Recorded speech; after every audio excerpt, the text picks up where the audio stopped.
Hello and welcome to the morning sports briefing here on Wednesday, the 9th of September. I'm not sure what's crashing there in the background, but I'm sure we'll all be okay, folks. Don't worry. Hope you're all having a wonderful week as we reach hump day. Yes, it's halfway through the week. And you know what? There is lots and lots of sport this weekend because we have the Mice 10 kicking off. If you haven't been following the New Zealand Sport Radio build up to that, then where have you been? Get onto the New Zealand Sports Radio Facebook page, where we're getting around all of the provinces, chatting with the coaches about how their build up has been going. Yesterday, we put out two videos with Otago and Countess Manukau, and today we'll be putting out Hawke's Bay and Waikato. Yes, so do, as I say, get on to New Zealand Sports Radio and check that out. Hi, I'm Paul. I'll be your host this morning. And in the news today, we have England recovering from a spot of bother. Phoenix players finally get home. The Highlanders are going to turn the clock back and go for Tony Brown. The Warriors are calling in their reinforcements. The Celtics beat the Raptors and the Clippers beat the Nuggets in the NBA. George Bennett has been riding with a suspected broken rib, and we have a sprint finish in stage 10 of the Tour de France. In gymnastics, we have Leslie Nicol and Rachel Vickery have been added to the independent review panel. And over in the US Open, Serena Williams goes through. We have someone pulling out of the French Open. And then America's Magic managed to crash their boat. So it's all going on this weekend. This is your best way to start the day up to speed with all of the important sports news. And let's start off with that Tour de France news. Yes, George Bennett crashed twice in the opening stage in Nice when it was raining, and has been riding for the past 9 stages with a suspected broken rib. His team's had a fantastic start with both Van Aert and Primož Roglic winning stages, and also Primož Roglic in yellow leading the race at the rest day. Yes, personally, he's been having a tough one. Yesterday in stage 10, we had a sprint finish, so all of the favourites are in the same places as they were overall. But Sam Bennett won his first Tour de France sprint stage. He's previously won stages at the Giro d'Italia and the Vuelta a España, so now he has a full set of Grand Tour stage wins. He was just ahead of Caleb Ewan and Peter Sagan in that sprint finish. I'm going to hand you over to Ashwin now. He's going to take us through our cricket update. Good morning, Paul, and good morning to all our viewers on the interweb and wherever you're listening from. And as Paul said, England recover from a spot of bother. Yes, this third T20 carries on this morning as we come to air, with England sent into bat and putting up a score of 145 for 6. England have made a few changes for the dead rubber, and after an early wicket, Johnny Bairstow and David Malan got things back on track. England have struggled to have the momentum that they have achieved in the earlier T20s, but a little cameo from Joe Denley, yes, Joe Denley's in, has seen them through to a bit of a defendable score. The winner of this game will actually sit number 1 on the ICC T20 ladder, and currently Australia are 31 for 1. They've just lost a wicket. I'm not sure who that is. It looks like it's Matthew Wade that's gone out.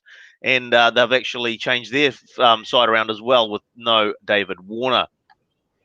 Meanwhile, in the CPL, the Trinbago Knight Riders are slowly putting the foot down on the pedal with another easy win, this time against the Jamaica Taliwars. The Taliwars batted first and managed just 107 for 7 off their 20 overs, with the TKR bowlers leaking few runs, with Hossein Narayan and Dwayne Bravo with economy rates of 4 or below.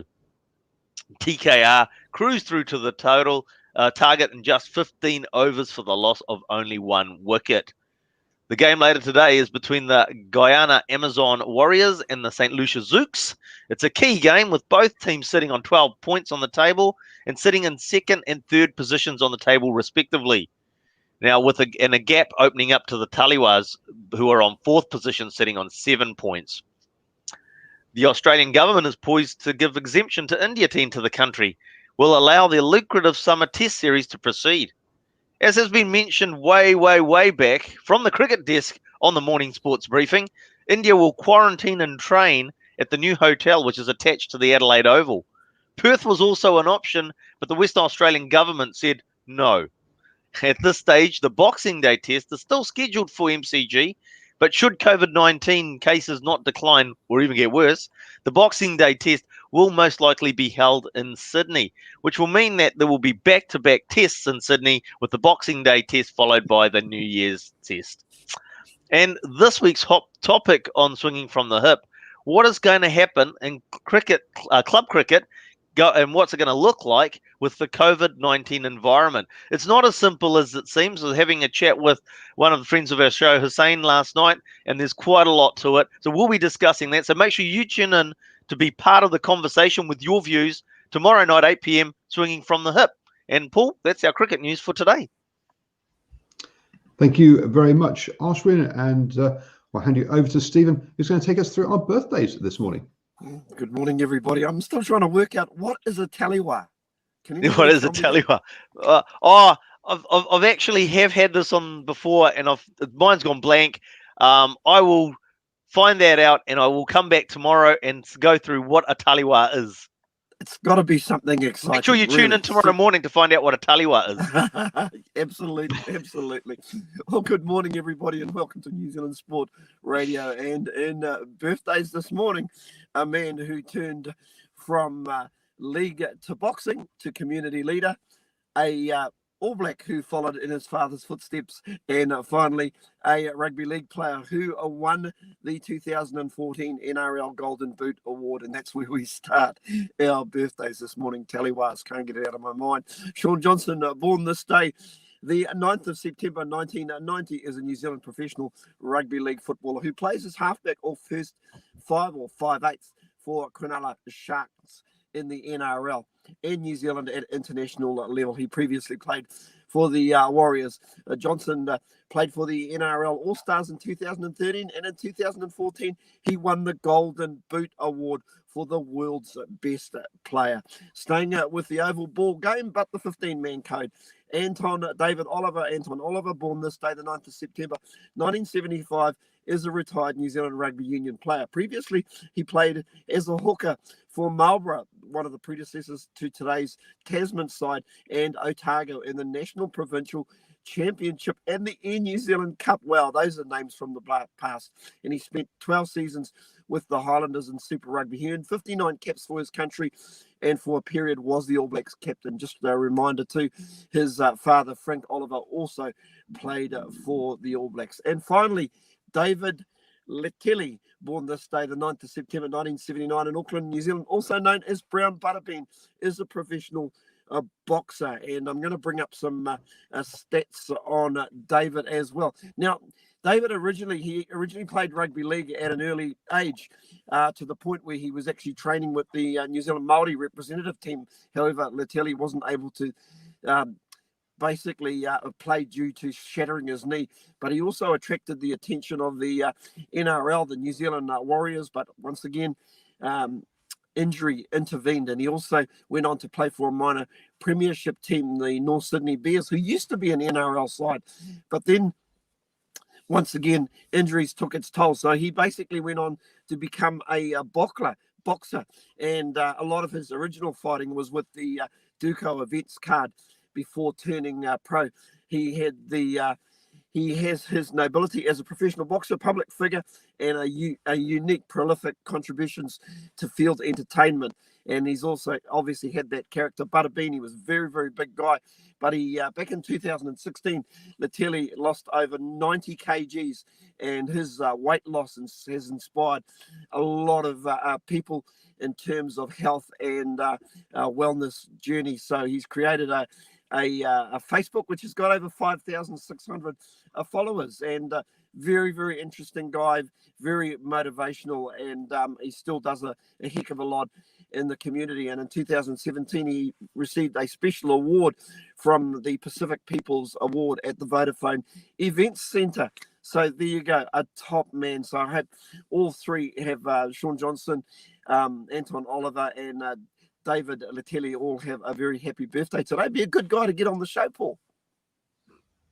No, absolutely. I mean, David Latelli does some fantastic work helping people with their fitness. He's runs a BBM, a fantastic, a really good program there in Auckland. So if you want to get yourself down in weight, then please do. Anybody, any size, he definitely works. So definitely look into that. His Facebook, his LinkedIn, Facebook posts are very inspirational. Moving on then to our rugby news, and the Highlanders are posed to. Looks like they're going to be asking Tony Brown to take over as head coach. Obviously, he's been head coach there for a season already. Because at the moment they're just advertising for a defence coach, so clearly it looks like they're looking at promoting from within. Tony Brown, definitely one of the top coaches in New Zealand at the moment. I thought he might want to just stay as an assistant coach and not have all the admin of a head coach role, but it looks like he's happy to take on that top role. The person that I was backing for the Highlanders' new head coach role was Ben Herring, but it looks like he has signed a 2-year contract in Japan. We're not sure yet who, or we don't know yet who it's with, but reports are yes that he will be heading up there to Japan for 2 years. The Exo Targo and Sunwolves coach Ben Herring. I'm going to hand you back now to Stephen for the sport that just keeps on giving. It's our NRL update. Thanks again, Paul. And league news this morning, the Warriors call in reinforcements for their clash against the Cronulla Sharks in Sydney this weekend, and Cameron George fears for the Warriors moving forward, but it's with the Warriors team naming that we start with. Eels lone duo George Jennings and Daniel Alvaro will return to the New Zealand Warriors lineup for their clash with Cronulla Sharks in Sydney on Sunday. Last weekend, the pair was forced to sit out the match against their parent club, but will slot back into a game day squad for the Warriors' must-win match against the Cronulla Sharks at Jubilee Stadium. Jennings will replace Gerard Beale on the left wing, while Alvaro moves into his regular interchange role. But they have to wait another week for the services of Panthers lone prop Jack Hetherington after his 4-game suspension. An agreement has been reached for Hetherington to rejoin the Warriors, although he hasn't yet been cleared by Penrith to leave. The only other change to the coach Todd Payton's side is the promotion of Isaiah Papaili to the front row at the expense of Lachlan Burr, who will drop to the bench. Unfortunately for the Warriors, there's no sign yet of rookie standout Elasia Katoa, who's still working his way back from a hand injury sustained in the bigger win over the Newcastle Knights last month. With Parramatta pair back, Payton has been able to name a full complement of 21 players after being left with just 20 fit players last week. Name on the extended bench are Curran, Paul Turner, Tom Alia and Beale. Adam Keegren falls out of the matchday group. The Sharks currently sit 8th on the NRL ladder, 4 points ahead of the 10th place Warriors, and will be trying to bounce back from a heavy 28-10 defeat to the Newcastle Knights last weekend. So that's a must-win game for the Warriors. Also with the Cronulla Sharks, I believe the standoff Chad Townsend has been suspended, but they will welcome back our birthday boy, Sean Cameron. And speaking of Cameron, New Zealand, did I say Sean? Sean Cameron? Sean Johnson. New Zealand Warriors Chief Executive Cameron George fears for the future as the club, as the COVID-19 pandemic continues to wreak havoc on the sport. Due to strict border restrictions on both sides of the Tasman, all NRL games have been played in Australia this season, with the Warriors based in Gosford. Originally, they were up in Tamworth. The club faces the distinct possibility of repeating the situation in 2021, with George planning for back-to-back campaigns with no home games, speaking as part of the futures of Auckland Sport webcast, George has urged governments to consider lifting border restrictions for sporting teams and leagues to prevent a potential collapse of professional sports in New Zealand. We're having to take a long-term view that we will be based in Australia again next year unless something dramatic happens over the next couple of months, says George. What translates into commercial challenges. Obviously, our fan base is here. Our priority is to be here and play in front of them, but the circumstances outside our control may not allow that to happen. That means we lose out on membership and commercial partners to start our review for positions and so on. From a Warriors perspective, if we are not in New Zealand, that will have some major impacts on us for sure. Excuse me. George, Blues chairman Don McKinnon and New Zealand Netball Players Association executive Stephen Bond all spoke on the webcast, expressing the reality that New Zealand sport was in danger of extinction. So, you could probably check out that podcast as previously mentioned. I'm not going to mention them again because we are New Zealand Sport Radio. So that's all our league today. But if you want a little bit more fix on rugby league, tune in tonight at 8 o'clock with Sanjay and Brad on the standoff. And I'm pretty sure they'll have some interesting things to say. No, absolutely. And I would say that it sounds a bit, I would say a bit scaremongering there to say extinction of professional sport in New Zealand, because look, whilst there is the audience, there will always be professional sport jumping up to or filling the gap there. So does it mean that some of the individual sports or teams may struggle or may even disappear? That's correct, but another team would stand up in its place. So one of the things we've been saying about this whole COVID thing is, when we were a rugby podcast was, rugby might change, but hey, there'll be rugby afterwards for us to watch, definitely. Paul, the only thing that could possibly happen, you might lose a bit of commercial sponsorship, but salaries will have to drop. That's just the way it is. That's what's going to happen. There'll always be sport. We were amateur before we were professional, so it'll still be there or thereabout. But I suppose it's up to the people in the community just to take care, do the right thing, and hopefully we do get through this. But it is, some of the community breakouts are a little bit concerning at this stage, Paul. But hey, we'll see how we go as long as we take those precautions. Yep, absolutely. Do join Brad and Sanjay this evening for the standoff show. Stephen jumps out of his window and heads off to his day job. Thank you very much, Stephen, for joining us for that one. Moving on then, and in the football, talking about people and travel restrictions, the Wellington Phoenix players have returned and came out of their quarantine yesterday. So 80 days after travelling to Australia, the Wellington Phoenix players got to return home. So yes, that is nearly 3 months that they've been away for that shortened part of the season. Clearly, if they had to go and do that for the full season, it would be even longer there.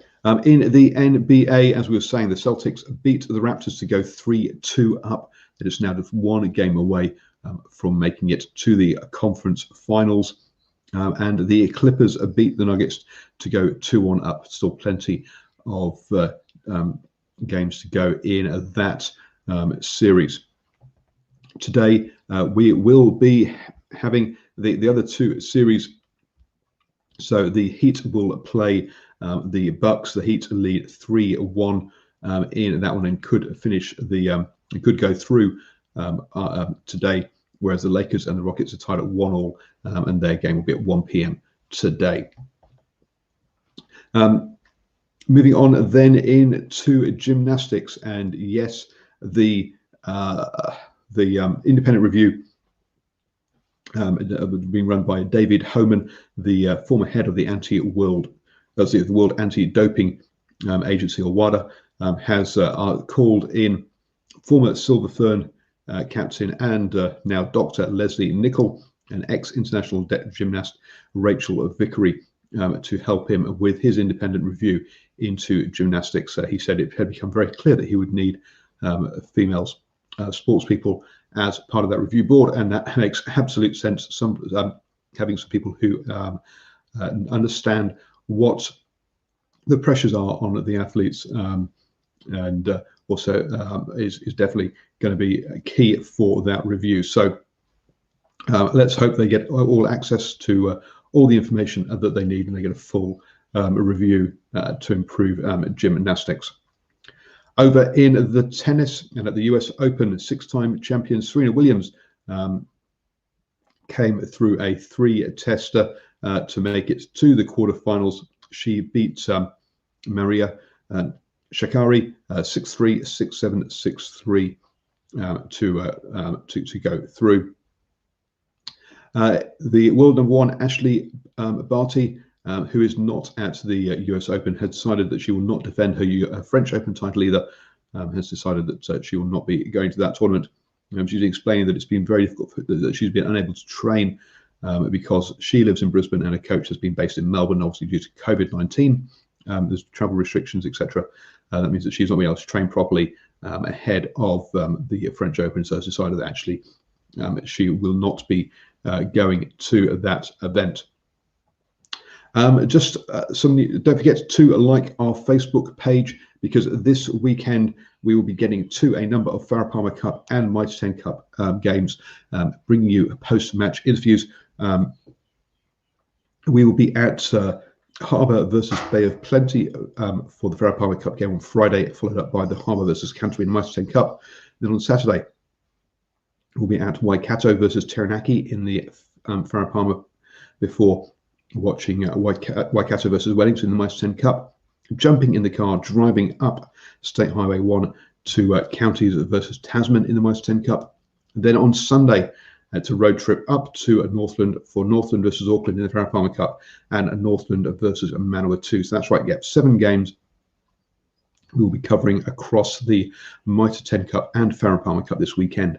Check out all of those post-match interviews will be on our Facebook page at New Zealand Sports Radio. In the America's Cup, the America's Magic managed to capsize their boat, the Defiance. This is their first boat, not their second generation boat.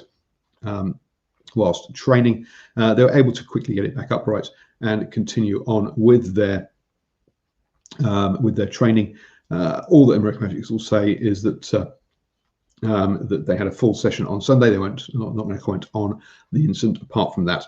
However, Sail World's New Zealand editor Richard Gladwell said the ability to recover from capsize and nosedive situations and continue race training is very pleasing to see in the AC-75. It means that the boats can be pushed very hard in racing situations and recover from a mishap, unlike the AC-50 and the AC-72 of the 74th and 35th America's Cup. So yes, so those the catamarans that they used to race in, once they went over, well, that was it. Getting them back upright was a mission, and obviously, so from a safety point of view, much better. It looks like the mono hulls that we have now are much safer than the catamarans, which is good to see. You have now started the day the best way, up to speed with all of the important sports news. Don't forget you can listen to us on the go. Just search for New Zealand Sports Radio on iTunes, Spotify, iHeartRadio. Have a wonderful day, folks, and we'll be back tomorrow at 7 a.m. bringing you the morning sports briefing.